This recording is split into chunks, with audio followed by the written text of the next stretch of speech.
Hujan turun pelan malam itu. Tidak deras, tidak juga benar-benar ringan. Rintiknya seperti sengaja jatuh perlahan, seolah memberi waktu bagi siapapun yang mendengarnya untuk berpikir lebih lama. Rina berdiri di dekat jendela kamar, memandangi kaca yang mulai dipenuhi titik-titik air. Lampu kamar menyala redup. Di luar, lampu jalan memantulkan bayangan samar ke dalam ruangan. Rumah itu tidak berantakan.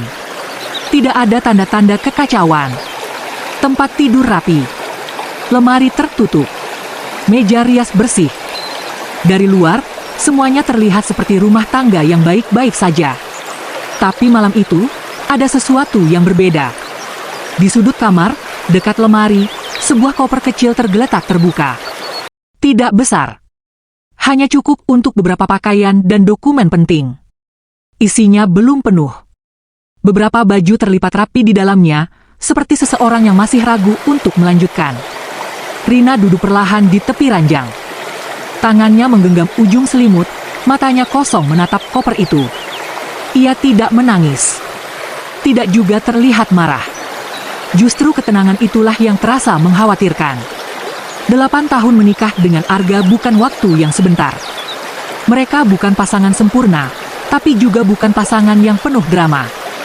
Tidak ada teriakan setiap malam. Tidak ada piring yang pecah karena pertengkaran. Tidak ada rahasia besar yang terbongkar. Yang ada hanyalah jarak. Jarak yang tidak terlihat, tapi terasa. Dari ruang tamu terdengar suara televisi. Suara komentator pertandingan bola bercampur tawa kecil Arga yang sesekali terdengar santai. Suara itu terdengar normal. Terlalu normal. Rina menutup matanya sejenak. Dulu, ia selalu menunggu suara pintu terbuka setiap sore. Dulu, jantungnya berdebar kecil saat mendengar langkah kaki suaminya mendekat. Ia akan segera berdiri, menyambut dengan senyum, bertanya tentang hari yang dilewati. Sekarang, suara itu tidak lagi membuat jantungnya bergerak. Bukan karena benci. Bukan karena tidak cinta.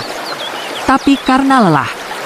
Ia lelah merasa seperti satu-satunya yang menjaga api tetap menyala. Ia ingat beberapa tahun lalu, mereka sering duduk bersama di ruang tamu tanpa televisi menyala. Hanya berbincang tentang mimpi. Tentang rencana punya anak. Tentang rumah yang ingin mereka renovasi. Tentang perjalanan yang ingin mereka lakukan bersama. Sekarang, percakapan mereka lebih sering tentang tagihan listrik, harga bahan makanan, atau jadwal servis mobil. Hal-hal penting, memang. Tapi tidak ada lagi percakapan tentang hati. Rina membuka mata dan menatap koper itu lagi. Ia tidak sedang kabur malam ini. Ia tidak sedang berencana pergi diam-diam. Koper itu bukan keputusan. Ia hanya kemungkinan. Sebuah opsi yang dulu tidak pernah ia pikirkan. Dulu, dalam kamus hidupnya, tidak ada kata pergi.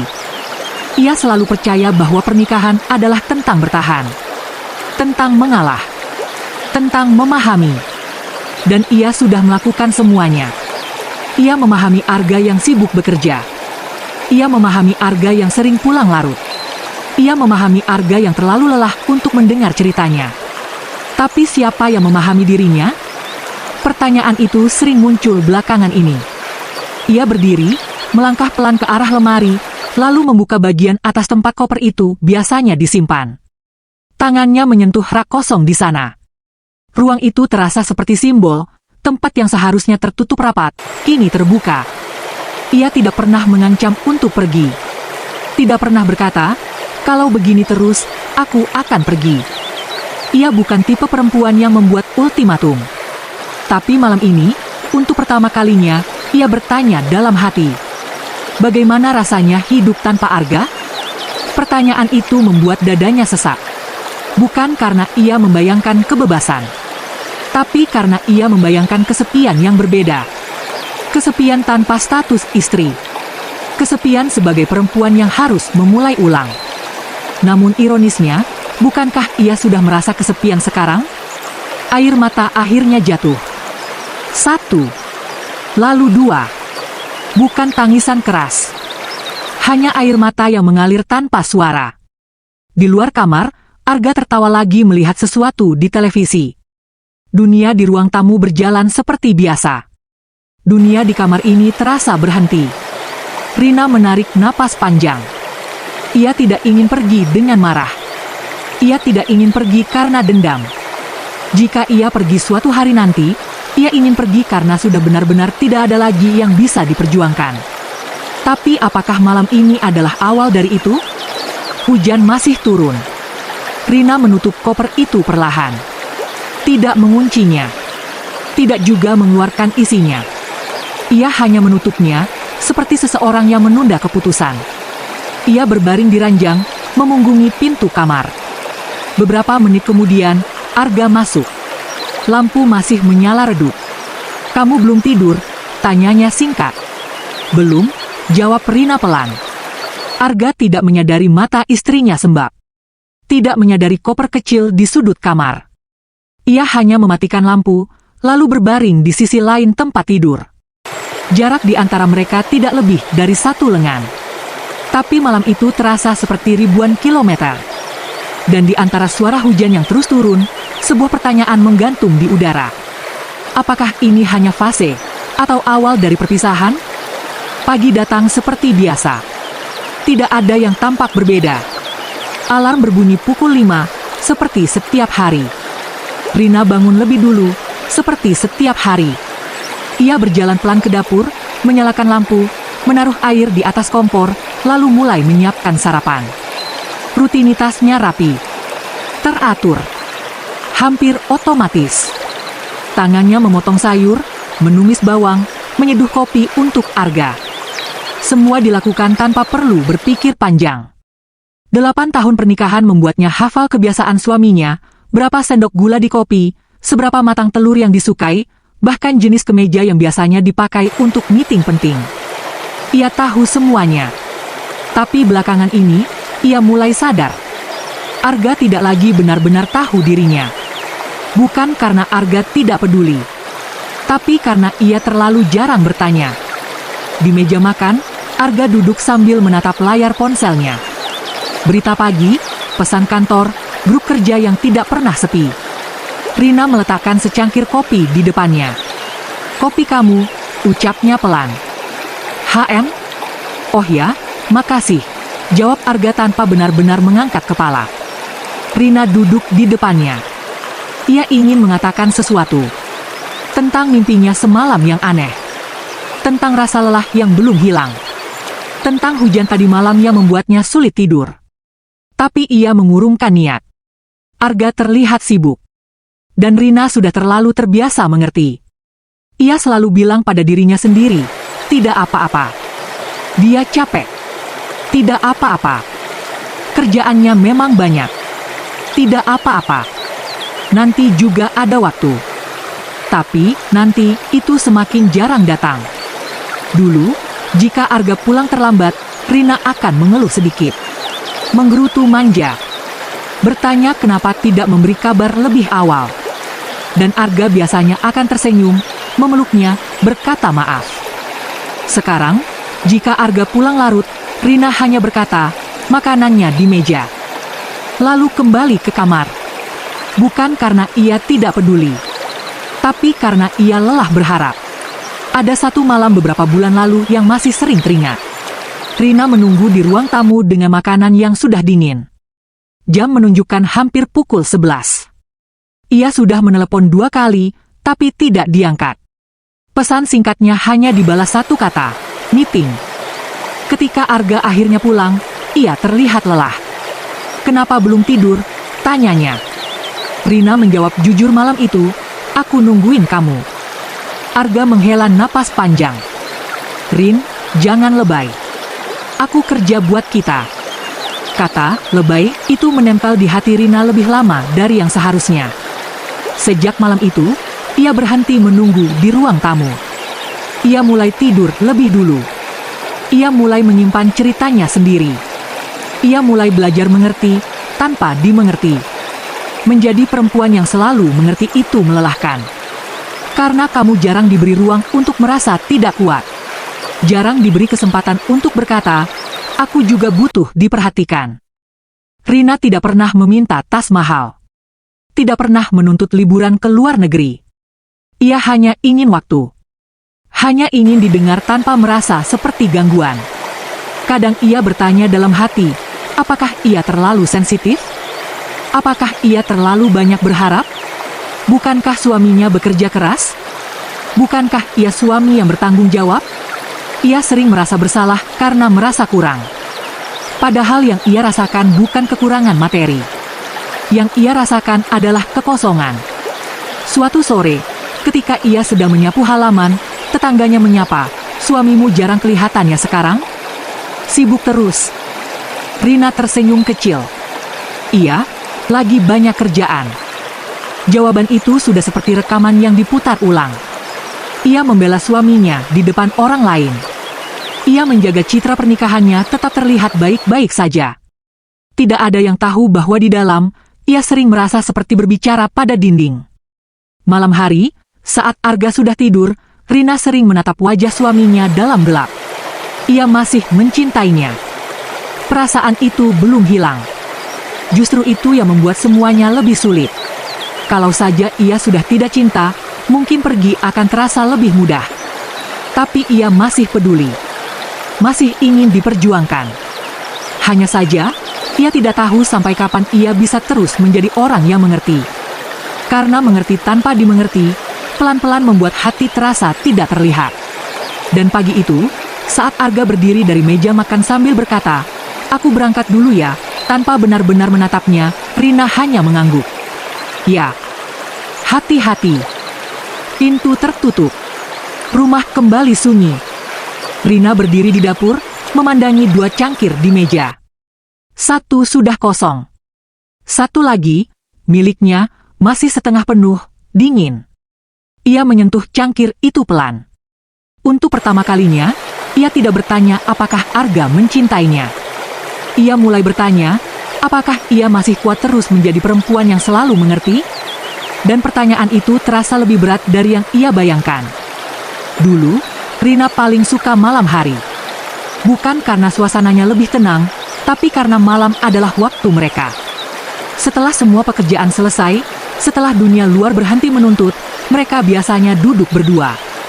Kadang di ruang tamu, kadang di teras kecil rumah mereka yang hanya cukup untuk 2 kursi dan 1 meja bundar. Dulu, Arga sering bercerita tentang mimpinya.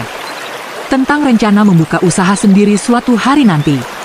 Tentang keinginannya membawa Rina melihat laut di timur Indonesia. Tentang rumah dengan halaman luas yang ingin ia miliki sebelum usia 40. Dan Rina akan mendengarkan dengan mata berbinar. Menyela sesekali. Tertawa. Memberi ide. Membayangkan masa depan bersama. Percakapan mereka mengalir seperti sungai. Sekarang, sungai itu seperti mengering. Malam-malam mereka tak lagi dipenuhi cerita. Hanya suara televisi atau bunyi notifikasi ponsel yang tidak pernah berhenti. Arga lebih sering menatap layar daripada menatap istrinya. Suatu malam, Rina mencoba lagi. "Di kantor gimana hari ini?" tanyanya, duduk di samping Arga yang sedang membalas pesan. "Biasa," jawabnya singkat. "Meeting tadi penting ya?" "Iya." Lalu hening. Rina menunggu, berharap ada tambahan cerita. Mungkin tentang siapa yang presentasi. Atau tentang ide baru yang dibahas. Atau tentang sesuatu yang membuat Arga kesal atau senang. Tapi tidak ada. Arga kembali fokus ke layar ponselnya. Rina menarik napas pelan. Ia mencoba lagi, lebih hati-hati. "Aku tadi ketemu Bu Santi di pasar. Katanya anaknya mau nikah bulan depan." "Oh ya." Arga menjawab tanpa benar-benar melihatnya. "Iya. Cepet banget ya, kemarin masih kuliah." "HM." Hanya itu. Percakapan berhenti seperti mobil yang kehabisan bensin di tengah jalan. Rina tersenyum kecil, tapi kali ini bukan karena bahagia. Itu senyum yang dipakai untuk menyembunyikan kecewa. Ia sadar sesuatu, bukan hanya waktu yang berkurang, tapi kualitasnya. Arga memang ada di rumah. Duduk di sampingnya. Tidur di ranjang yang sama. Tapi pikirannya seperti selalu berada di tempat lain. Rina mulai bertanya-tanya, kapan terakhir kali Arga benar-benar bertanya tentang perasaannya? Bukan sekadar capek, sambil berjalan ke kamar mandi. Tapi benar-benar duduk, menatap matanya, dan bertanya, "Kamu baik-baik saja?" Ia tidak ingat. Beberapa hari kemudian, Rina mencoba sesuatu yang berbeda. Ia mematikan televisi saat mereka makan malam. Arga langsung menoleh. "Kenapa dimatiin?" "Pengen ngobrol aja," jawab Rina pelan. Arga terlihat sedikit heran, tapi tidak protes. Rina menatapnya, mencoba menyusun kalimat yang tidak terdengar menuduh. "Kita kayaknya jarang banget ngobrol ya sekarang." Arga mengangkat bahu. "Ya namanya juga udah nikah lama, Rin. Ngobrolnya ya soal yang penting-penting aja. Perasaan gak penting." Kalimat itu keluar lebih cepat dari yang ia rencanakan. Arga terdiam sebentar, lalu menghela napas. "Bukan gitu maksudku. Cuma ya, hidup kan realistis. Bukan kayak pacaran terus." Rina mengangguk pelan. Realistis. Ia tidak menuntut seperti masa pacaran. Ia hanya ingin tetap merasa dekat.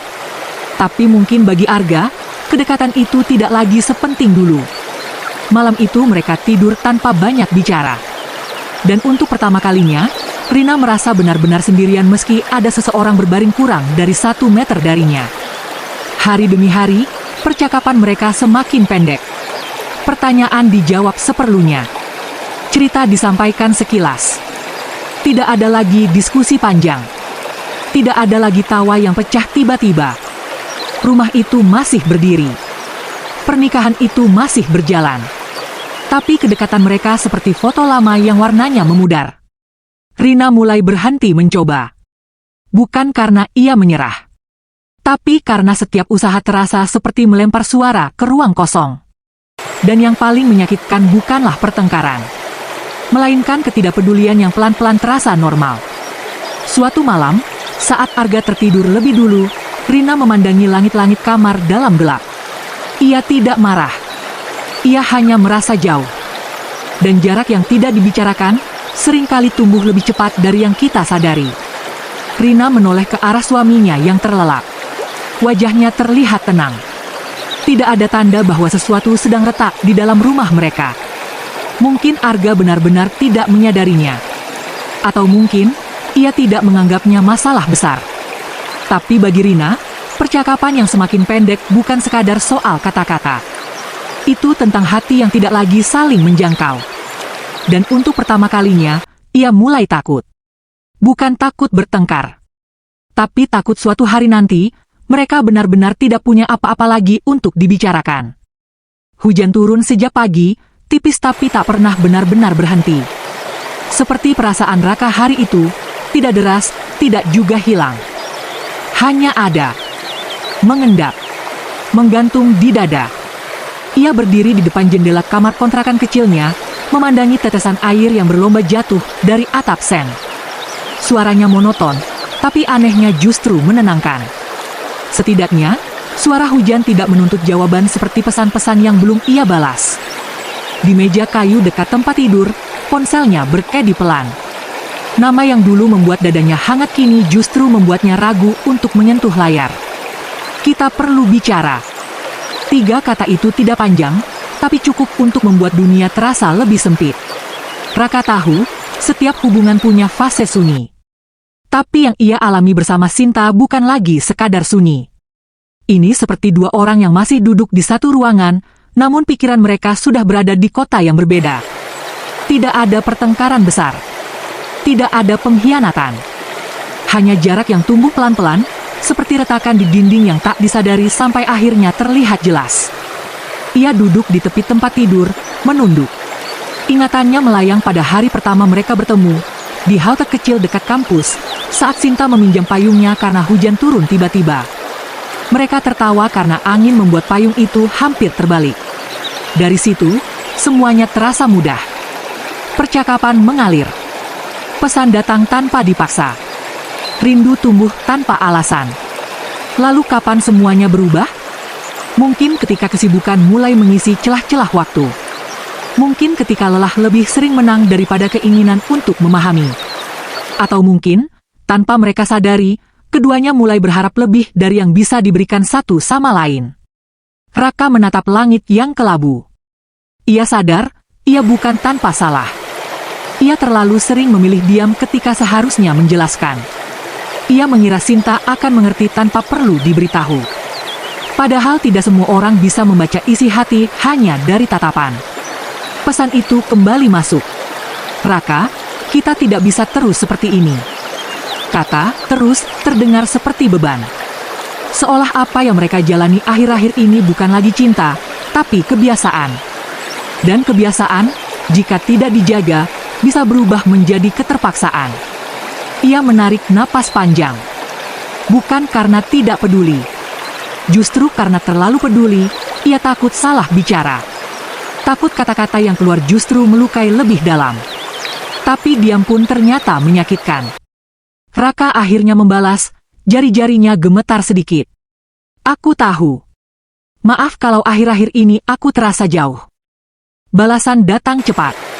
Bukan cuma akhir-akhir ini, Rak.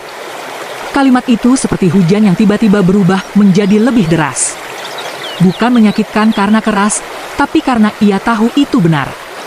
Ia menyandarkan kepala ke dinding. Kadang, kita tidak sadar sedang menjauh karena kita merasa masih berada di tempat yang sama. Padahal orang lain sudah lebih dulu merasakan perubahan itu. Hujan di luar makin tipis. Tapi di dalam dada Raka, justru mulai terasa berat. Ia tidak ingin kehilangan Sinta. Namun ia juga tidak tahu bagaimana cara memperbaiki sesuatu yang retaknya tidak pernah benar-benar dibicarakan. Bisa kita ketemu sore ini, tulis Sinta. Raka menutup mata sejenak. Ia tahu, pertemuan itu akan menentukan arah. Entah memperbaiki, entah mengakhiri. Dan anehnya, dua kemungkinan itu sama-sama menakutkan. Ia membalas, iya. Sore itu, kota masih basah. Jalanan licin, udara dingin. Raka datang lebih dulu ke kafe kecil yang dulu sering mereka kunjungi. Ia duduk di meja sudut, tempat yang sama saat mereka merayakan 1 tahun kebersamaan. Ironis, pikirnya. Tempat yang dulu penuh tawa kini terasa seperti ruang tunggu keputusan. Ketika Sinta masuk, Raka hampir tidak mengenalinya. Bukan karena wajahnya berubah, tapi karena sorot matanya berbeda. Tidak ada lagi cahaya ceria yang biasa menyambutnya. Hanya kelelahan. Mereka duduk berhadapan. Tidak ada pelukan. Tidak ada sapaan panjang. Hanya senyum tipis yang terasa asing. Aku capek, Rak, kata Sinta pelan. Raka menelan ludah. Aku juga. Kejujuran itu keluar tanpa rencana. Dan untuk pertama kalinya setelah lama, mereka benar-benar saling menatap tanpa topeng. Aku capek merasa sendirian dalam hubungan ini, lanjut Sinta. Kamu ada, tapi seperti tidak ada. Raka ingin menyangkal. Ingin membela diri. Tapi ia tahu, itu bukan solusi. Ia terdiam, mencoba menerima kenyataan bahwa cinta bukan hanya soal perasaan, tapi juga kehadiran yang nyata.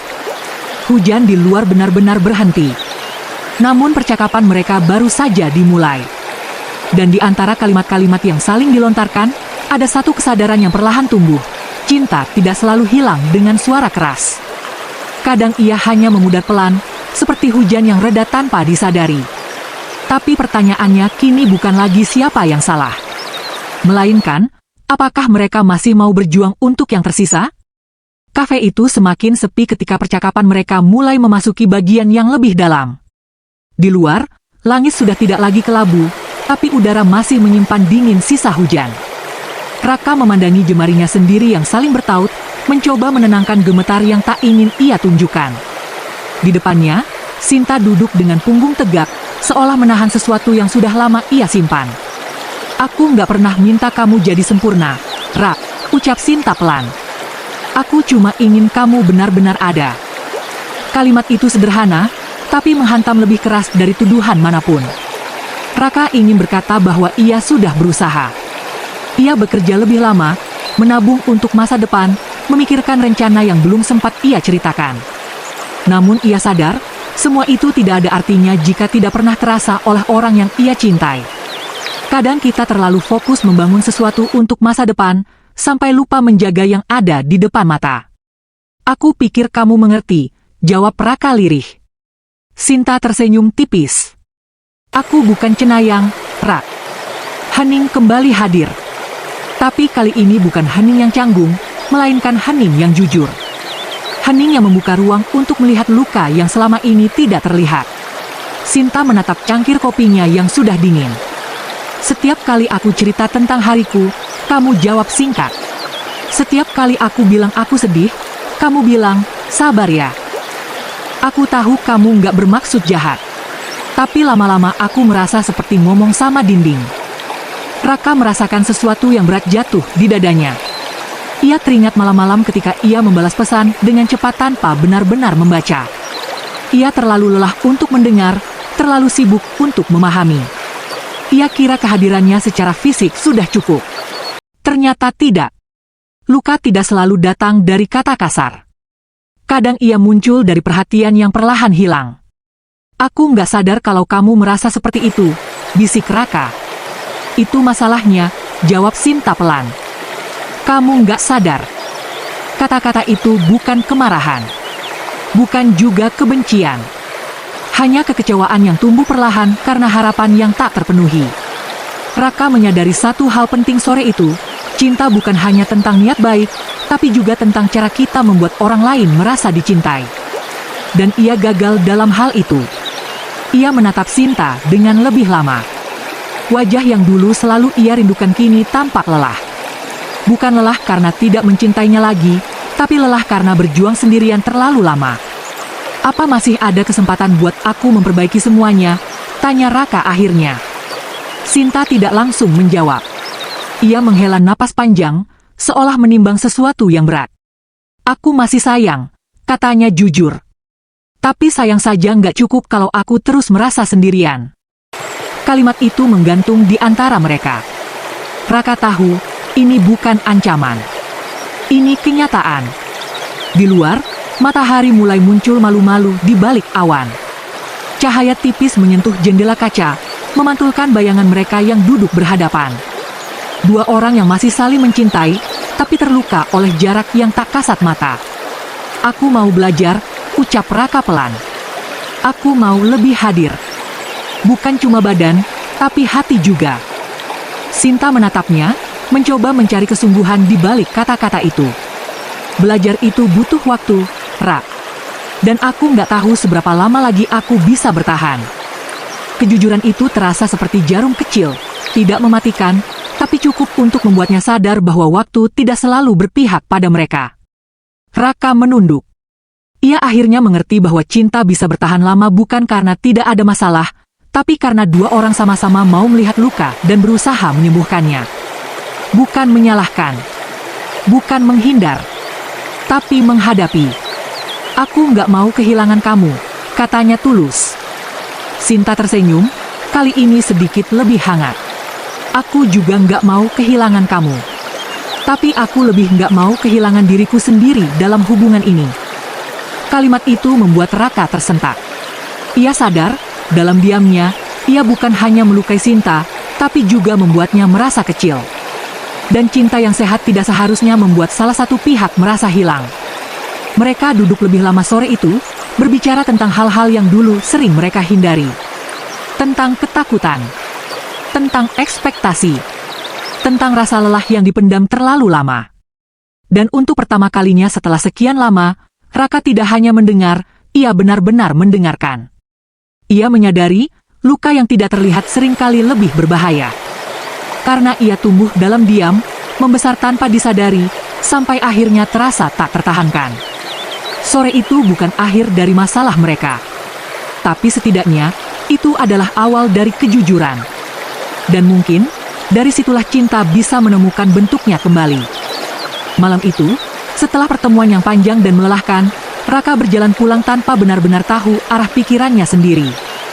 Jalanan masih basah, lampu-lampu kota memantulkan cahaya kuning yang berkilau di genangan air. Setiap langkah terasa berat, bukan karena jaraknya jauh, tapi karena hatinya sedang memikul dua pilihan yang sama-sama menakutkan, bertahan atau melepaskan. Ia tahu Sinta masih mencintainya. Ia juga tahu cinta itu sedang terluka. Dan cinta yang terluka tidak bisa sembuh hanya dengan janji. Sesampainya di kamar, Raka tidak langsung menyalakan lampu.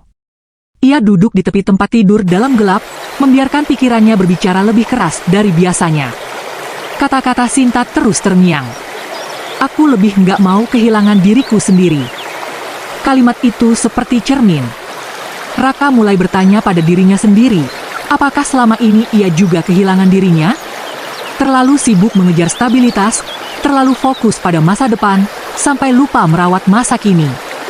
Cinta bukan hanya soal mempertahankan seseorang.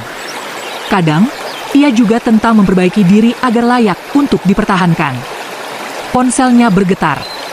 Pesan dari Sinta. Terima kasih sudah mau dengar hari ini. Raka tersenyum kecil.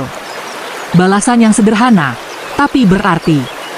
Ia membalas, terima kasih juga sudah jujur. Ia sadar, jujur itu tidak selalu nyaman. Tapi tanpa kejujuran, hubungan hanya akan jadi sandiwara yang lambat laun melelahkan. Malam itu Raka sulit tidur. Ia memikirkan semua momen yang pernah mereka lewati. Tawa kecil di halte saat hujan pertama kali mempertemukan mereka. Perjalanan spontan ke pantai tanpa rencana. Malam-malam panjang berbicara tentang mimpi dan ketakutan. Semua itu nyata. Semua itu indah. Lalu kenapa sekarang terasa rapuh? Jawabannya sederhana tapi sulit diterima. Karena cinta butuh dirawat setiap hari, bukan hanya dikenang ketika hampir hilang. Keesokan paginya, Raka bangun lebih awal. Untuk pertama kalinya setelah lama, ia tidak langsung membuka media sosial atau memeriksa email pekerjaan. Ia duduk diam, menulis di buku kecil yang sudah lama tak tersentuh. Ia menulis tentang kesalahannya. Tentang sikapnya yang sering menganggap remeh hal kecil. Tentang caranya mendengar tanpa benar-benar memahami.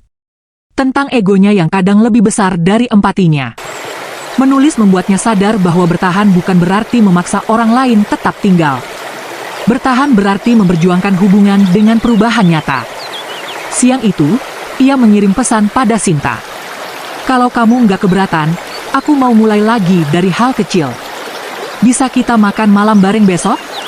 Aku yang masak. Sinta tidak langsung membalas. Waktu terasa lebih lambat dari biasanya. Tapi akhirnya pesan itu muncul. Kita coba. Dua kata itu bukan janji besar. Bukan kepastian. Tapi ada harapan di sana. Malam berikutnya, Raka datang lebih awal ke apartemen Sinta. Ia membawa bahan-bahan sederhana. Nasi, ayam, sayur, dan sambal favorit Sinta. Ia tidak pernah benar-benar pandai memasak, tapi ia ingin mencoba. Ketika Sinta membuka pintu, suasana terasa berbeda. Masih canggung, tapi tidak sebeku sebelumnya. Mereka memasak bersama. Tertawa kecil ketika ayam hampir gosong. Saling diam sejenak tanpa merasa harus mengisi setiap jeda dengan kata-kata. Dan di tengah aroma masakan yang sederhana, Raka merasakan sesuatu yang sudah lama hilang, kehangatan yang tulus. Aku takut, Rak, ucap Sinta tiba-tiba saat mereka duduk makan. Aku juga, jawabnya jujur.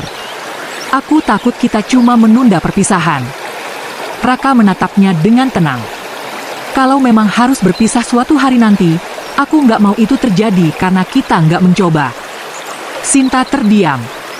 Kata-kata itu bukan dramatis, tapi jujur. Kadang, keputusan terbesar dalam cinta bukan soal siapa yang salah, tapi soal seberapa jauh kita mau berubah. Malam itu tidak menyelesaikan semua masalah. Tidak juga menghapus luka yang sudah ada. Tapi mereka mulai berbicara lagi.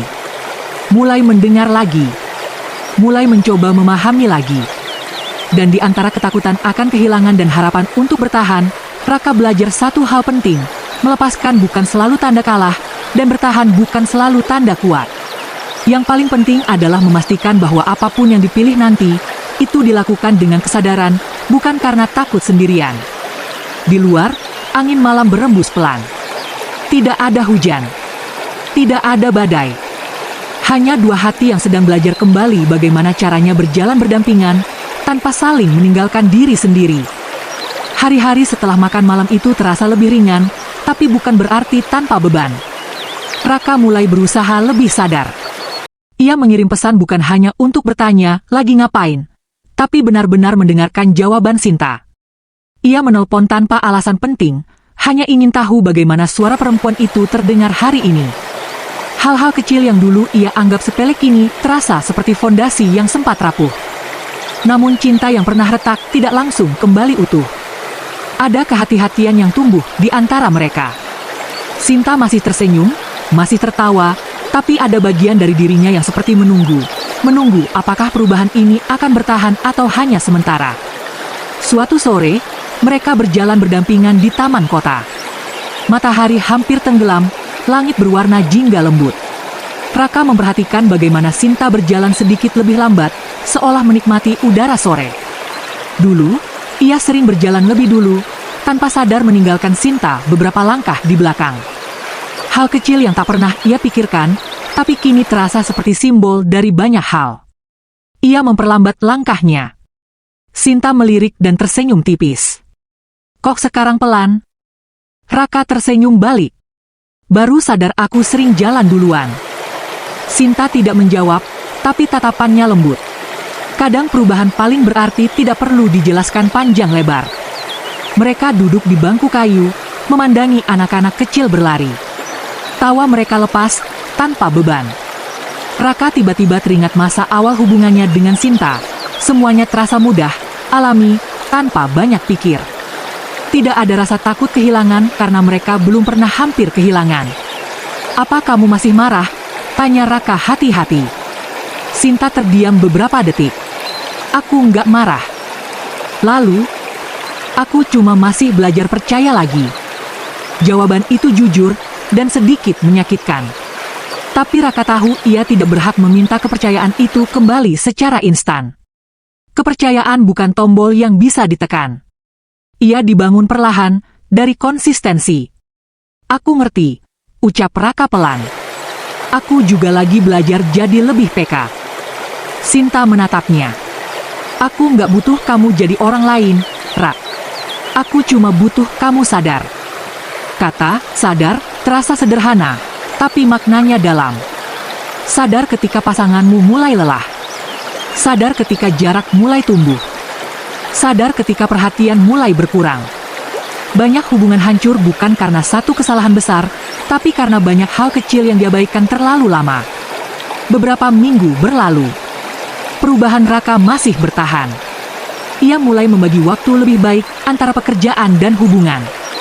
Ia belajar bertanya lebih dalam, bukan sekadar basa-basi. Ia belajar mengakui ketika salah, tanpa merasa harga dirinya jatuh. Tapi suatu malam, semuanya kembali diuji. Raka pulang terlambat tanpa memberi kabar. Pekerjaan menumpuk, rapat mendadak, dan ia kembali terjebak pada kebiasaan lamanya, menganggap Sinta akan mengerti. Ketika akhirnya ia membuka ponsel, ada 3 panggilan tak terjawab dan 1 pesan. "Aku cuma mau tahu kamu baik-baik aja." Tidak ada marah. Tidak ada tuduhan. Tapi justru itu yang membuat dadanya terasa sesak. Ia langsung menelpon balik. Sinta mengangkat setelah dering kedua. "Kamu di mana?" tanya Sinta pelan. "Maaf. Aku tadi keasyikan kerja." Hening. Raka bisa merasakan jarak itu muncul lagi, seperti retakan lama yang belum benar-benar sembuh. "Aku cuma takut kejadian dulu terulang," ucap Sinta akhirnya. Kata-kata itu bukan kemarahan. Itu ketakutan. Dan Raka akhirnya benar-benar mengerti, luka yang pernah ada akan selalu meninggalkan bekas. Sekecil apapun kesalahan yang sama, akan terasa 2 kali lebih besar. "Aku salah," katanya jujur. "Harusnya aku kasih kabar. Aku nggak mau kamu ngerasa sendirian lagi." Sinta menarik napas pelan. "Aku nggak minta kamu sempurna, Rak. Aku cuma minta konsisten." Konsisten. Itu lebih sulit dari sekadar berubah sesaat. Konsisten berarti memilih hal yang sama setiap hari, bahkan ketika lelah. Bahkan ketika sibuk. Setelah telepon itu, Raka duduk diam cukup lama. Ia sadar, memperbaiki hubungan bukan proyek singkat. Ini perjalanan panjang yang butuh kesabaran. Cinta yang dewasa bukan lagi tentang kupu-kupu di perut atau pesan panjang setiap malam. Ia tentang tanggung jawab emosional. Tentang memastikan orang yang kita cintai tidak merasa sendirian saat sedang bersama kita. Dan malam itu, Raka membuat keputusan dalam hatinya. Jika ia memilih bertahan, ia harus benar-benar hadir. Bukan setengah. Bukan hanya ketika suasana baik. Karena retak yang tidak terlihat bisa kembali muncul kapan saja, dan kali ini, mungkin tidak akan ada kesempatan kedua. Tidak ada pertengkaran besar. Tidak ada tangisan dramatis. Hari itu datang seperti hari-hari biasa lainnya, matahari terbit, pesan, selamat pagi, terkirim, dan aktivitas berjalan sebagaimana mestinya. Tapi entah kenapa, Raka merasa ada sesuatu yang berubah. Sinta tidak lagi banyak bercerita. Bukan karena ia marah, bukan juga karena ia menjauh dengan sengaja. Hanya saja, antusiasmenya berbeda. Dulu, ia akan mengirim foto kecil dari hal-hal sederhana, kopi pagi, langit sore, bahkan kucing liar yang lewat di depan kantornya. Sekarang, pesan-pesannya lebih singkat. Lebih seperlunya. Lagi sibuk ya? Tanya Raka suatu siang. Iya, lagi banyak kerjaan, jawab Sinta. Jawaban itu masuk akal. Tapi perasaan Raka mengatakan ada sesuatu yang tidak hanya soal pekerjaan. Malamnya, mereka bertemu seperti biasa. Duduk berdampingan di tempat makan sederhana dekat apartemen Sinta. Suasananya tenang. Terlalu tenang. Raka memperhatikan bagaimana Sinta lebih sering menatap kosong keluar jendela daripada menatapnya. Tangannya sesekali menggenggam sendok, lalu meletakkannya lagi tanpa benar-benar makan. "Kamu kenapa?" tanya Raka akhirnya. Sinta tersenyum tipis. "Gak apa-apa." Jawaban paling singkat yang seringkali menyimpan paling banyak hal. Raka menatapnya lebih lama. "Aku bisa ngerasain kamu lagi jauh." Sinta terdiam. Kali ini ia tidak langsung menyangkal. "Aku lagi mikir," katanya pelan. "Mikir apa?" Sinta menarik napas panjang. "Mikir apakah kita benar-benar bahagia, atau cuma lagi berusaha keras supaya nggak kehilangan." Kalimat itu membuat udara di antara mereka terasa lebih berat. Raka tidak langsung menjawab. Ia mencoba memahami maksudnya. Ia tahu mereka sudah berusaha. Ia tahu ia sudah berubah. Tapi mungkin yang berubah bukan hanya dirinya, perasaan Sinta pun mungkin sedang mengalami sesuatu yang tak bisa dikontrol. "Kamu udah nggak bahagia?" tanya Raka hati-hati. Sinta menatapnya. Ada kelembutan di sana, tapi juga kelelahan. "Aku nggak sedih," jawabnya. "Tapi aku juga nggak merasa seutuh dulu." Raka merasakan jantungnya berdetak lebih keras. Ia sadar, ini bukan tentang salah siapa. Ini tentang dua orang yang sedang mencoba menyelamatkan sesuatu yang mungkin sudah berubah bentuk. Kadang cinta tidak hilang. Ia hanya tidak lagi sama. "Kamu masih sayang?" tanya Raka lirih. Sinta mengangguk. "Masih." "Lalu kenapa rasanya seperti kamu lagi menjauh?" Sinta terdiam cukup lama sebelum akhirnya berkata, "Karena aku takut berharap terlalu banyak lagi." Raka memahami. Luka lama membuat seseorang lebih berhati-hati. Bahkan ketika keadaan sudah membaik, bayangan masa lalu tetap tinggal. "Aku nggak mau kamu ngerasa harus menjaga jarak buat melindungi diri kamu," ucap Raka. "Aku juga nggak mau," jawab Sinta pelan. Tapi perasaan itu datang sendiri. Mereka saling menatap tanpa suara. Tidak ada kemarahan. Hanya dua hati yang sedang mencoba mengerti kondisi yang sulit dijelaskan. Malam itu, saat mereka berjalan pulang, langkah mereka terasa lebih lambat dari biasanya. Raka menyadari satu hal yang menyakitkan, cinta tidak selalu bisa dipaksa kembali ke bentuk semula. Di depan pintu apartemen, Sinta berhenti. "Rak," katanya pelan.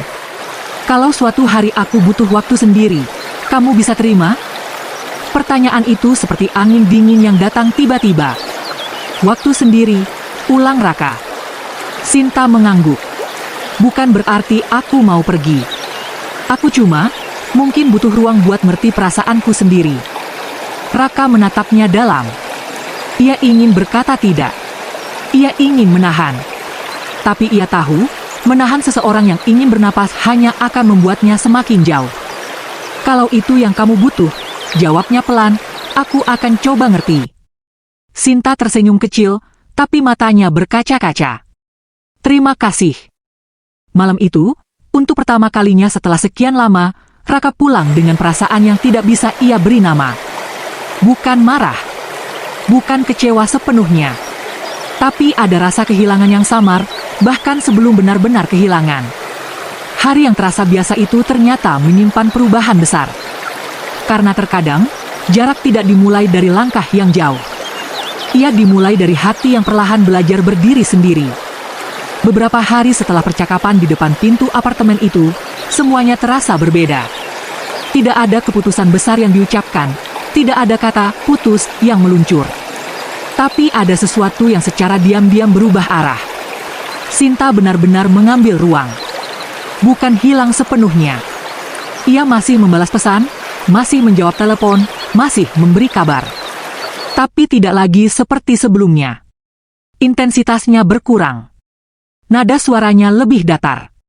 Tertawanya tidak sekeras dulu. Raka mencoba menghormati itu. Ia menahan diri untuk tidak mengirim pesan berlebihan. Ia menahan keinginan untuk bertanya terus-menerus, "Kamu lagi apa?" Atau, "Kamu kenapa jadi beda?" Ia ingin menunjukkan bahwa ia dewasa. Bahwa ia bisa memberi ruang tanpa membuat semuanya terasa seperti hukuman. Namun memberi ruang ternyata jauh lebih sulit daripada yang ia kira. Malam pertama tanpa obrolan panjang terasa sunyi. Raka duduk di kamar dengan ponsel di tangan, melihat layar yang tidak menyala. Ia hampir menelpon, tapi mengurungkan niatnya. Ia teringat kata-kata Sinta. "Aku mungkin butuh ruang buat ngerti perasaanku sendiri." Kalimat itu berputar-putar di kepalanya. Apakah ruang akan membuat Sinta kembali lebih yakin? Atau justru membuatnya sadar bahwa hidupnya baik-baik saja tanpa Raka? Pertanyaan itu menghantui. Hari kedua, mereka hanya bertukar pesan singkat. Hari ketiga, Sinta bahkan lupa mengucapkan selamat pagi. Hal kecil yang dulu terasa biasa kini menjadi penanda bahwa sesuatu memang sedang bergeser. Raka mulai merasakan ketakutan yang lebih nyata. Bukan lagi soal luka lama, tapi tentang kemungkinan bahwa cinta itu mungkin benar-benar sedang menuju akhir. Di tengah kegelisahan itu, ia mencoba jujur pada dirinya sendiri. Apakah selama ini ia berjuang karena benar-benar ingin memperbaiki? Atau karena takut ditinggalkan? Ia duduk sendirian di kafe yang dulu sering mereka datangi bersama. Meja sudut itu kosong. Ia memesan kopi yang sama seperti biasanya, tapi rasanya berbeda. Lebih pahit. Ia sadar satu hal, selama ini ia terlalu fokus mempertahankan hubungan, sampai lupa bertanya apakah mereka masih tumbuh bersama. Cinta tidak selalu berakhir dengan pertengkaran besar. Kadang ia hanya berhenti berkembang. Sore itu, Sinta mengirim pesan. "Aku mau jujur." Jantung Raka berdegup lebih cepat. "Aku merasa lebih tenang beberapa hari ini." Raka membaca kalimat itu berulang kali. Lebih tenang. Dua kata yang terdengar sederhana, tapi menyimpan arti yang dalam. "Tenang gimana?" balasnya. "Tenang karena nggak merasa takut lagi. Nggak merasa cemas kalau kamu berubah. Nggak merasa harus berharap terlalu banyak." Raka menelan ludah. Ia tahu itu bukan sepenuhnya kabar baik. "Kamu merasa lebih baik tanpa aku?" tanyanya akhirnya, meski pertanyaan itu terasa menyakitkan untuk diketik. Sinta tidak langsung menjawab. Beberapa menit terasa seperti berjam-jam. "Aku nggak bilang tanpa kamu," tulisnya. "Aku cuma lagi belajar berdiri sendiri lagi." Jawaban itu jujur. Dan justru karena kejujurannya, Raka merasa hatinya diremas pelan. Ia mulai mengerti. Sinta bukan ingin menjauh karena tidak sayang. Ia hanya ingin memastikan bahwa kebahagiaannya tidak lagi bergantung sepenuhnya pada satu orang.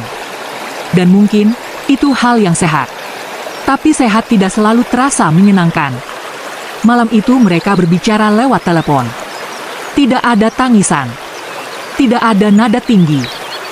Hanya percakapan yang lebih dewasa dari sebelumnya. "Aku nggak mau kita saling menyakiti lagi," kata Sinta pelan. "Aku juga nggak mau," jawab Raka. "Kalau nanti ternyata perasaan kita berubah, kamu akan marah?" Raka terdiam. Ia ingin bilang tidak. Tapi kejujuran lebih penting. Aku mungkin akan sedih, katanya pelan. Tapi aku nggak akan marah. Hening di ujung telepon terasa panjang. Terima kasih, ucap Sinta hampir berbisik. Setelah telepon itu berakhir, Raka menyadari sesuatu yang pahit sekaligus dewasa. Mencintai seseorang juga berarti siap menerima kemungkinan bahwa ia bisa bahagia tanpamu. Memberi ruang bukan berarti menyerah. Tapi juga bukan jaminan bahwa semuanya akan kembali seperti dulu. Dan disitulah Raka berdiri sekarang, di antara harapan dan kenyataan. Di antara ingin memeluk lebih erat dan belajar melepaskan perlahan. Karena kadang, cinta diuji bukan saat bersama, tapi saat diberi jarak. Waktu berjalan lebih lambat ketika hati sedang menunggu. Sudah hampir 2 minggu sejak Sinta meminta ruang. 2 minggu yang terasa seperti 2 bulan bagi Raka. Ia mencoba menjalani hari-harinya seperti biasa. Bangun pagi, bekerja, pulang, makan, tidur. Tapi di sela-sela rutinitas itu, ada kekosongan yang terus mengingatkan bahwa sesuatu sedang tidak utuh. Mereka masih sesekali bertukar pesan. Tidak intens. Tidak lagi penuh emoji dan cerita panjang. Hanya seperlunya. Sinta tampak lebih stabil. Lebih tenang. Dan justru itu yang membuat Raka semakin takut. Karena ketenangan bisa berarti 2 hal. Ia sedang sembuh, atau ia sudah siap pergi. Suatu malam, Sinta mengirim pesan singkat. Besok bisa ketemu? Aku mau ngobrol. Raka membaca kalimat itu berulang kali. Tangannya terasa dingin. Ia tahu percakapan ini akan membawa arah. Entah ke perbaikan atau perpisahan. Bisa, balasnya. Mereka bertemu di taman yang sama seperti beberapa minggu lalu. Sore itu tidak ada hujan. Langit cerah, angin pelan. Dunia terasa terlalu damai untuk percakapan yang mungkin akan mengubah segalanya. Sinta datang dengan wajah yang lebih tenang dari biasanya. Tidak terlihat sedih. Tidak juga terlalu bahagia. Hanya mantap. Mereka duduk berdampingan, tapi ada jarak kecil di antara mereka. Jarak yang dulu tidak pernah ada. Aku udah banyak mikir, ucap Sinta pelan. Raka mengangguk. Aku juga. Sinta menarik napas panjang. Aku sadar satu hal. Raka menunggu, jantungnya berdetak keras. Aku sayang kamu.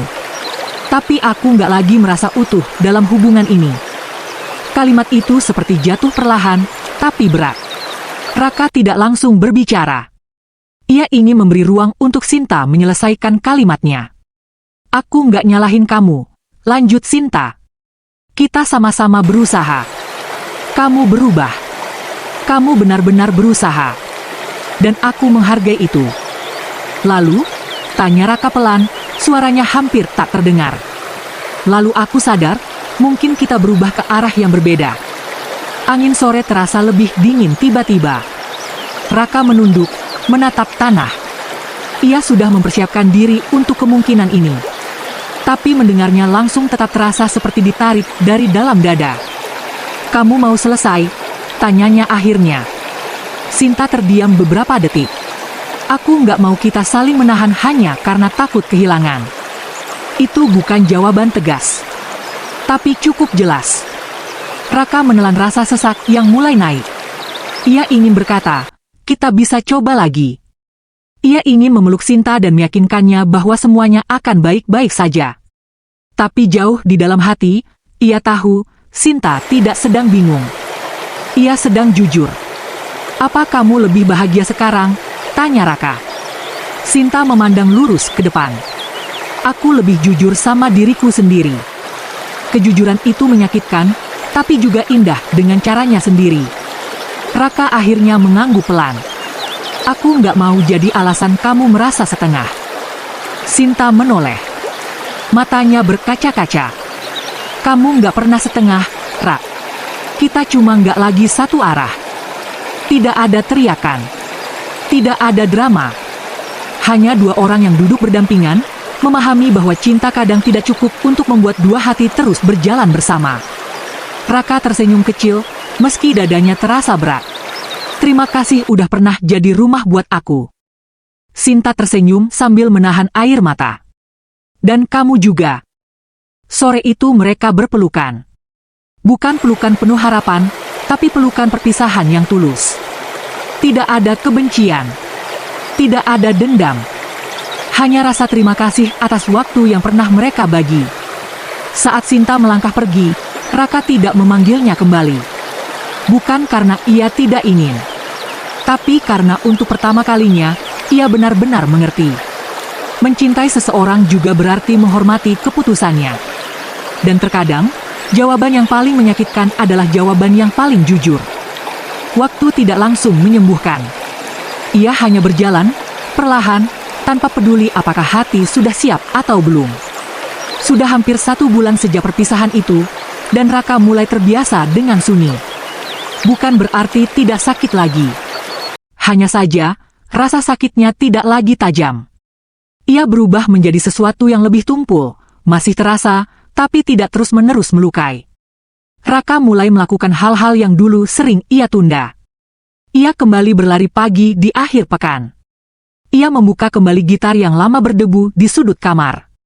Ia menulis lebih sering di buku kecilnya, bukan lagi tentang Sinta, tapi tentang dirinya sendiri. Ia mulai bertanya hal yang dulu jarang ia tanyakan. Siapa aku, tanpa hubungan itu? Pertanyaan itu tidak mudah dijawab. Selama bertahun-tahun, sebagian besar rutinitasnya terhubung dengan Sinta. Jadwalnya menyesuaikan. Keputusannya mempertimbangkan. Bahkan mimpi-mimpinya sebagian dibangun bersama. Sekarang, ia harus menyusun ulang arah sendirian. Suatu pagi, saat berlari di taman kota, Raka menyadari sesuatu yang sederhana tapi kuat. Ia masih bernapas. Dunia masih luas. Hidupnya tidak berhenti hanya karena satu cerita selesai. Dan untuk pertama kalinya, ia tidak merasa bersalah ketika tertawa tanpa Sinta di sampingnya. Ia bertemu kembali dengan teman-teman lama yang sempat jarang ia hubungi. Ia mendengarkan cerita mereka, bercanda, bahkan sesekali mengejek dirinya sendiri tentang betapa seriusnya ia dulu menjalani hubungan. Aku pikir cinta itu harus selalu dipertahankan, katanya suatu malam pada sahabatnya. Kadang iya, jawab temannya. Kadang juga dilepas. Jawaban sederhana itu terasa masuk akal sekarang. Dulu mungkin tidak. Raka juga mulai melihat kembali hubungan itu dengan lebih jernih. Ia tidak lagi hanya mengingat yang indah atau yang menyakitkan. Ia melihat keduanya sebagai bagian dari perjalanan. Ia sadar, ia memang berubah. Tapi perubahan itu bukan sia-sia. Ia belajar hadir. Ia belajar mendengar. Ia belajar bahwa perhatian kecil bisa berarti besar.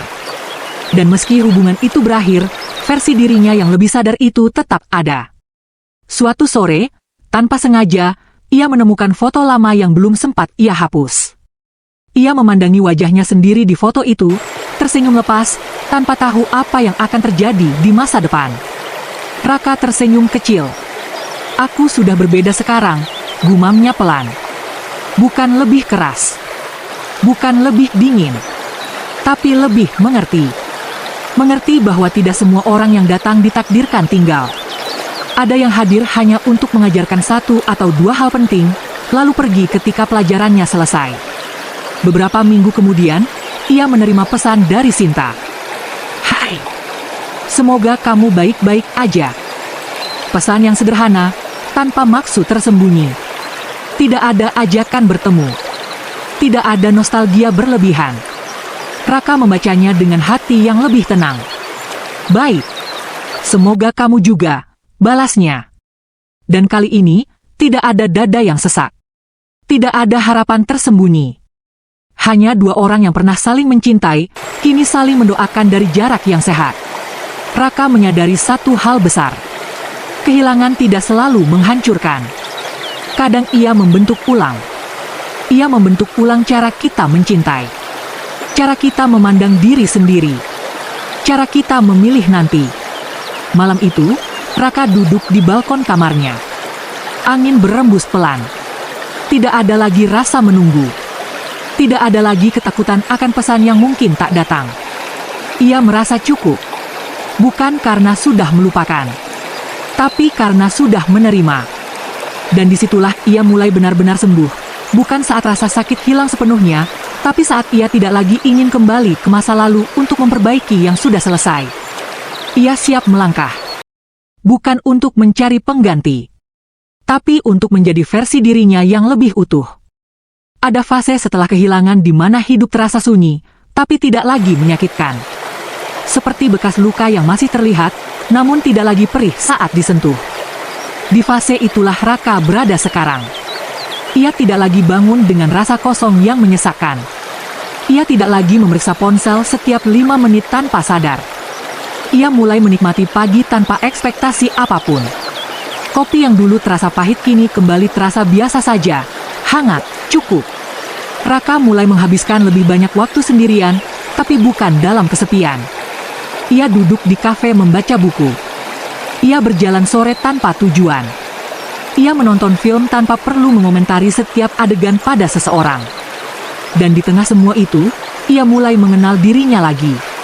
Selama ini, tanpa sadar, sebagian identitasnya melekat pada statusnya sebagai pasangan. Keputusan-keputusannya sering dipengaruhi oleh kita. Sekarang, ia kembali pada aku. Awalnya terasa asing, tapi lama-lama membebaskan. Suatu hari, ia menemukan tulisan lama di buku catatannya. Tulisan tentang mimpi yang pernah ia tunda. Tentang rencana pindah kota untuk mengejar karir yang lebih baik. Tentang keinginan mengambil kursus yang dulu ia batalkan karena waktunya akan bentrok dengan jadwal Sinta. Ia tersenyum tipis. Bukan karena menyalahkan masa lalu, tapi karena sadar bahwa ia punya ruang untuk memilih lagi. Raka mulai mendaftar kursus itu.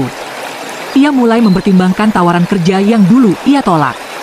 Ia mulai berani memikirkan masa depan tanpa bayangan siapapun di sampingnya. Dan anehnya, ia tidak merasa egois. Ia merasa dewasa. Beberapa teman bertanya, "Kamu nggak takut mulai lagi dari nol?" Raka hanya tersenyum. "Aku nggak mulai dari nol. Aku mulai dari pengalaman. Pengalaman itu mungkin pahit, tapi penuh pelajaran." Ia belajar bahwa cinta tidak boleh membuat seseorang mengecilkan dirinya. Ia belajar bahwa kompromi penting, tapi kehilangan diri sendiri bukan bagian dari kompromi. Ia belajar bahwa dua orang bisa saling mencintai, tapi tetap tidak ditakdirkan berjalan sampai akhir. Dan itu tidak membuat mereka gagal. Suatu sore, saat matahari hampir tenggelam, Raka kembali ke halte kecil tempat ia pertama kali bertemu Sinta. Hujan tidak turun hari itu. Langit cerah. Ia berdiri di sana beberapa menit, bukan untuk bernostalgia berlebihan. Hanya untuk menutup lingkaran yang dulu terbuka di tempat yang sama. Ia teringat tawa mereka saat payung hampir terbalik karena angin. Ia teringat rasa gugup yang manis saat pertama kali meminta nomor telepon Sinta. Kenangan itu masih indah. Dan untuk pertama kalinya, ia bisa mengingatnya tanpa rasa sakit. Raka menyadari bahwa kenangan tidak perlu dihapus untuk bisa melangkah. Ia hanya perlu dipindahkan dari dada ke tempat yang lebih tenang, ke bagian hati yang menyimpan pelajaran, bukan luka. Saat berjalan pulang, ia merasa lebih ringan. Ia tidak lagi bertanya, "Kenapa ini terjadi padaku?" Ia mulai bertanya, "Apa yang bisa aku lakukan sekarang?" Dan pertanyaan itu jauh lebih memberdayakan. Malam itu, di kamarnya yang dulu terasa kosong, Raka berdiri di depan cermin cukup lama. Ia menatap dirinya sendiri, wajah yang pernah lelah, pernah takut kehilangan, pernah mencoba bertahan sekuat mungkin. "Aku baik-baik saja," katanya pelan pada bayangannya. Dan kali ini, ia benar-benar percaya. Karena bertemu diri sendiri lagi setelah kehilangan adalah salah satu bentuk kemenangan paling sunyi. Tidak ada tepuk tangan. Tidak ada perayaan besar. Hanya kesadaran bahwa ia masih utuh. Dan mungkin, bahkan lebih kuat dari sebelumnya. Waktu terus berjalan, dan tanpa disadari, sudah hampir setengah tahun berlalu sejak perpisahan itu. Tidak ada lagi tanggal yang terasa menyesakan. Tidak ada lagi malam yang diisi dengan pertanyaan, seandainya dulu. Kenangan masih ada, tapi tidak lagi mendominasi. Suatu malam, Raka menemukan playlist lama yang dulu sering ia putar bersama Sinta. Lagu-lagu itu dulu terasa seperti milik mereka berdua. Setiap lirik punya cerita. Setiap nada membawa bayangan wajah yang pernah ia cintai. Dulu, mendengarnya kembali terasa seperti membuka luka. Sekarang, ia hanya tersenyum. Ia memutar salah satu lagu dan membiarkannya mengalun di kamar yang tenang. Tidak ada air mata. Tidak ada dada yang sesak. Hanya perasaan hangat yang samar, seperti mengingat masa kecil yang sudah lama lewat. Raka sadar, ini tanda bahwa ia benar-benar mulai sembuh. Sembuh bukan berarti lupa. Sembuh berarti bisa mengingat tanpa ingin kembali. Beberapa minggu kemudian, ia tanpa sengaja bertemu Sinta di sebuah acara teman bersama. Tidak ada degup jantung berlebihan. Tidak ada keinginan untuk menghindar. Sinta terlihat baik. Lebih percaya diri. Lebih ringan. Dan melihat itu, Raka tidak merasa kalah. Ia merasa bangga. Mereka berbicara sebentar. Basa-basi yang tulus. Tertawa kecil tentang hal-hal umum. Tidak ada pembahasan masa lalu yang berat. Tidak ada usaha untuk mengulang sesuatu yang sudah selesai. Aku senang kamu kelihatan baik, kata Sinta dengan senyum hangat. Kamu juga, jawab Raka. Dan untuk pertama kalinya, kalimat itu benar-benar murni tanpa sisa luka. Setelah pertemuan itu, Raka berjalan pulang dengan pikiran yang tenang. Ia menyadari bahwa cinta yang pernah ada tidak berubah menjadi kebencian. Ia hanya berubah menjadi bagian dari cerita hidupnya. Dan itu cukup. Di rumah, ia membuka kembali buku catatannya. Kali ini, ia tidak menulis tentang kehilangan. Ia menulis tentang rasa syukur. Tentang bagaimana hubungan itu pernah mengajarkannya menjadi lebih peka. Tentang bagaimana rasa sakit pernah memaksanya tumbuh. Tentang bagaimana perpisahan pernah membuatnya menemukan dirinya lagi. Ia menyadari satu hal besar. Tidak semua hubungan dimaksudkan untuk bertahan selamanya. Beberapa hadir untuk membentuk kita menjadi versi yang lebih siap untuk cinta berikutnya. Dan cinta berikutnya bukan berarti pengganti. Ia adalah bab baru, dengan pelajaran lama yang sudah dipahami. Beberapa hari kemudian, seorang teman mengenalkan Raka pada seseorang. Tidak ada percikan dramatis. Tidak ada rasa, ini dia. Hanya percakapan ringan yang terasa nyaman. Dulu, Raka mungkin akan membandingkan. Sekarang, ia tidak. Ia belajar hadir tanpa membawa bayangan masa lalu. Ia belajar mendengar tanpa takut kehilangan. Ia belajar menikmati tanpa buru-buru memberi label. Dan yang paling penting, ia tidak lagi mencintai dari rasa takut. Suatu malam, saat duduk sendiri di balkon, ia merenung. Dulu ia takut kehilangan. Lalu ia benar-benar kehilangan. Tapi ternyata, kehilangan itu tidak menghancurkannya. Ia justru membebaskannya. Membebaskan dari ketergantungan. Membebaskan dari ketakutan berlebihan. Membebaskan dari keyakinan bahwa satu orang adalah satu-satunya kebahagiaan. Raka tersenyum kecil pada langit malam. Ia akhirnya mengerti.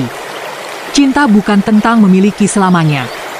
Ia tentang bagaimana dua orang bertemu, saling mengubah, lalu, jika waktunya selesai, melepaskan tanpa saling menghancurkan. Dan ketika kenangan tidak lagi menyakitkan, itu bukan berarti cinta itu sia-sia. Itu berarti cinta itu sudah selesai menjalankan tugasnya. Raka tidak pernah merencanakan kapan ia akan membuka hati lagi. Ia hanya tahu satu hal, kali ini ia tidak ingin terburu-buru. Ia ingin mengenal, bukan mengganti. Ia ingin memahami, bukan sekadar merasa nyaman karena tidak sendiri. Perempuan yang diperkenalkan temannya itu, Nadia, tidak datang seperti badai. Ia hadir seperti pagi yang tenang. Percakapannya ringan, tapi tidak dangkal. Tertawanya tulus, tapi tidak berlebihan. Bersamanya, Raka tidak merasa harus menjadi seseorang yang berbeda. Dan yang paling penting, ia tidak merasa sedang melarikan diri dari masa lalu. Suatu malam setelah pertemuan ketiga mereka, Raka menyadari sesuatu. Ia tidak lagi membandingkan. Tidak lagi mengukur setiap kalimat Nadia dengan kenangan tentang Sinta. Ia hadir sepenuhnya. Ia belajar dari masa lalu, tapi tidak tinggal di sana. Cinta kali ini terasa lebih dewasa. Tidak meledak-ledak. Tidak penuh janji besar. Tapi jujur. Dan Raka tahu, itu awal yang sehat. Hubungan barunya tumbuh perlahan. Raka tidak lagi mengirim pesan karena takut ditinggalkan. Ia mengirim pesan karena ingin berbagi. Ia tidak lagi menahan napas ketika Nadia butuh waktu sendiri. Ia percaya bahwa ruang bukan ancaman. Suatu sore, Nadia berkata, "Aku suka cara kamu mendengarkan." Kalimat sederhana itu membuat Raka tersenyum. Ia teringat betapa dulu ia pernah gagal melakukan itu. Kini ia tidak hanya mendengar. Ia memahami. Ia sadar bahwa cinta yang matang bukan tentang mengikat kuat-kuat, tapi tentang berdiri sejajar, bukan saling menggenggam karena takut jatuh. Dan untuk pertama kalinya, Raka mencintai tanpa rasa cemas berlebihan. Suatu hari, tanpa sengaja, Raka kembali melewati halte lama itu. Ia tersenyum kecil. Kenangan itu masih ada, tapi tidak lagi menguasai. Ia menyadari sesuatu yang penting. Menghargai masa lalu tidak berarti tidak siap untuk masa depan. Sinta adalah bagian dari hidupnya.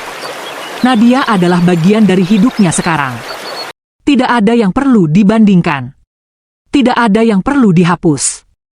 Karena setiap orang datang dengan perannya masing-masing. Raka tidak lagi bertanya, kenapa dulu harus berakhir?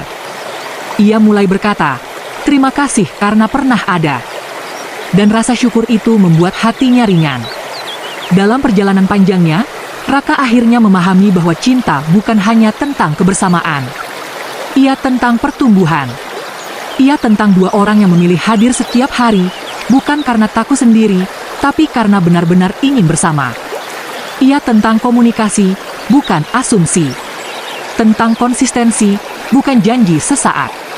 Tentang keberanian menghadapi masalah, bukan menghindarinya. Raka pernah kehilangan karena kurang hadir. Ia pernah belajar karena rasa sakit.